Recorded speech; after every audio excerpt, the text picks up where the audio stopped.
everyone, and welcome to the Performance Cafe. I'm so glad to have you here today, and welcome to 2024. Can you believe that we are there already? I actually don't really know where 2023 went, but here we are nonetheless. And I hope that for those of you who celebrated the festive season, you had a great one. For those of you who were on summer or winter holidays, that you really enjoyed your time, but that you somehow had some moment, some time to actually just sit and reflect on the year that was 2023 and where you're at. Because I enjoy starting the year with a renewed sense of purpose. I think many of us have that, but then also some really good goals for what are we going to achieve? What is it that this year is going to mean for us? And as I was thinking about it this holiday, I think so many people would also feel like when we come back, the first thing that we say is, this is the year I'm going to have work-life balance. Work-life balance, I'm going to do it this year. We've never done it before, but we insist, right? And I was giving that a lot of thought, and I realized that actually, if you think about it, part of it is the concept of work-life balance. So the idea is that if you go and you are recruited by a company and go, oh, we ensure work-life balance, that it's actually a perk.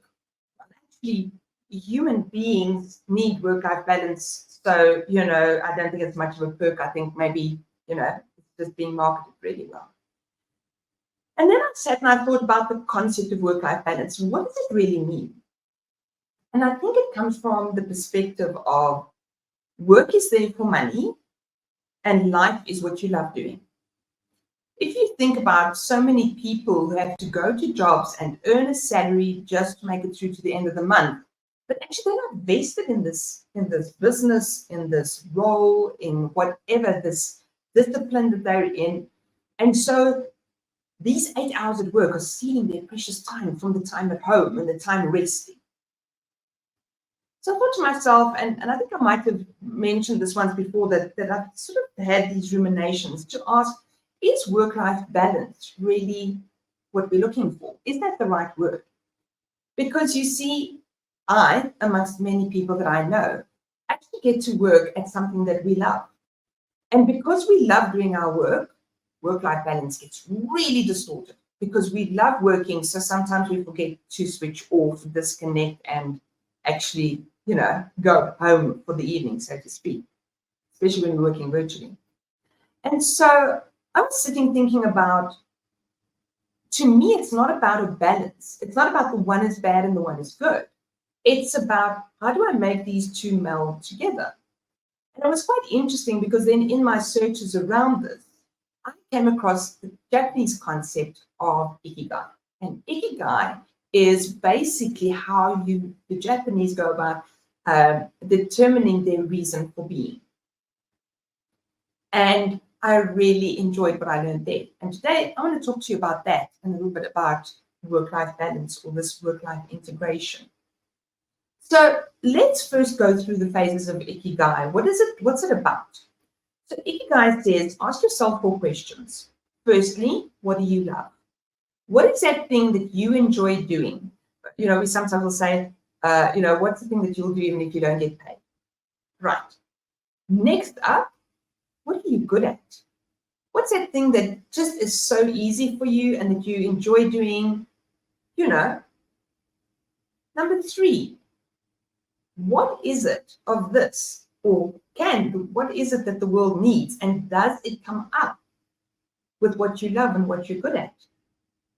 And number 4 is, what can you do that you can be paid for, and how do those 4 align? So how do I do something that I love, that I'm good at, that the world needs, and that I can get paid for?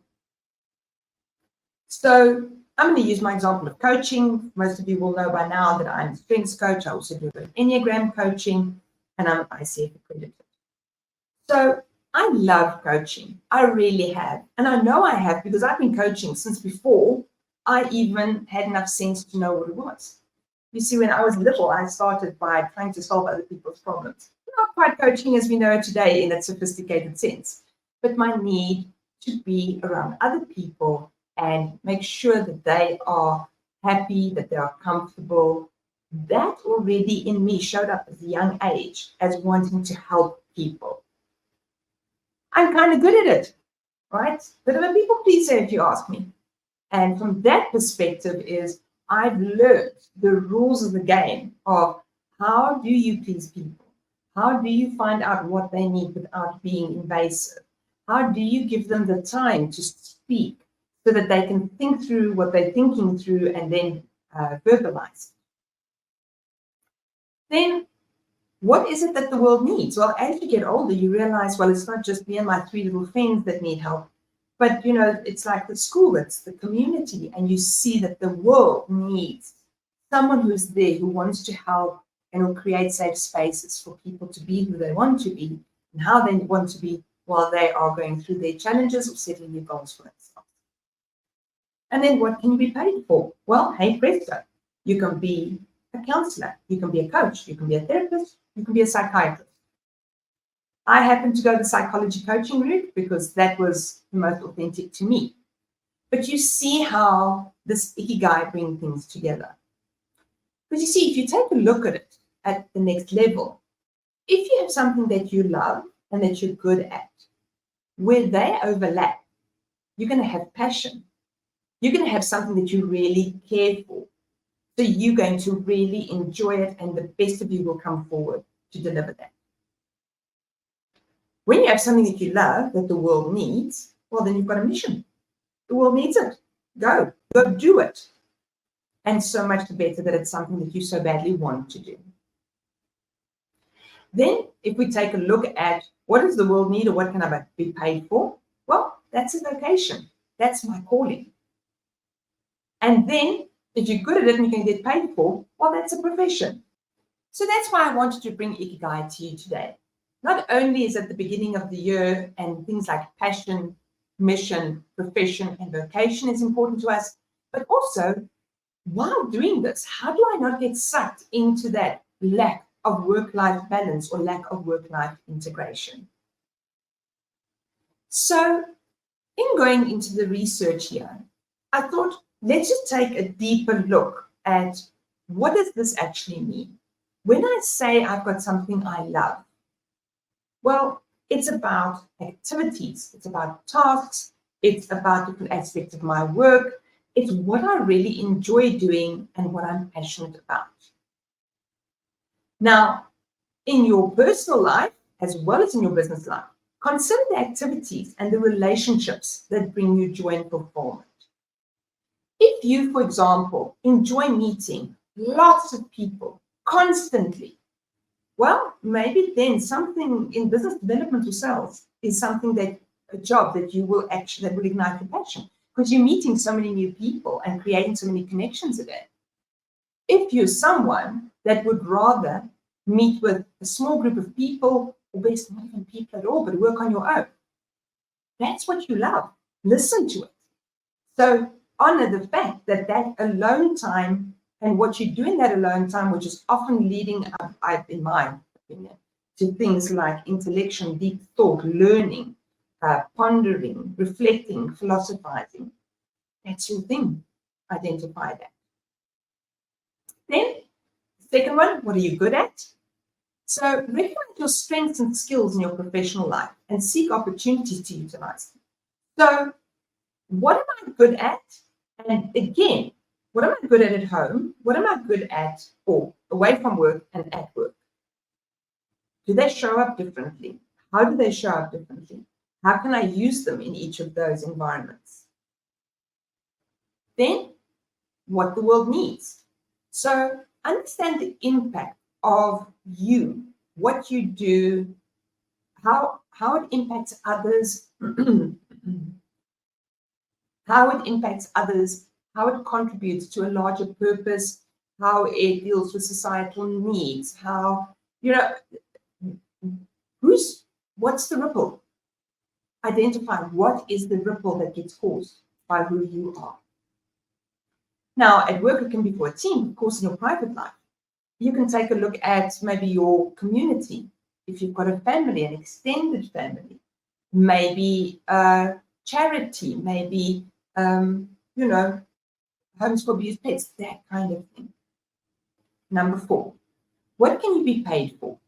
Assess your professional skills and expertise that have market value.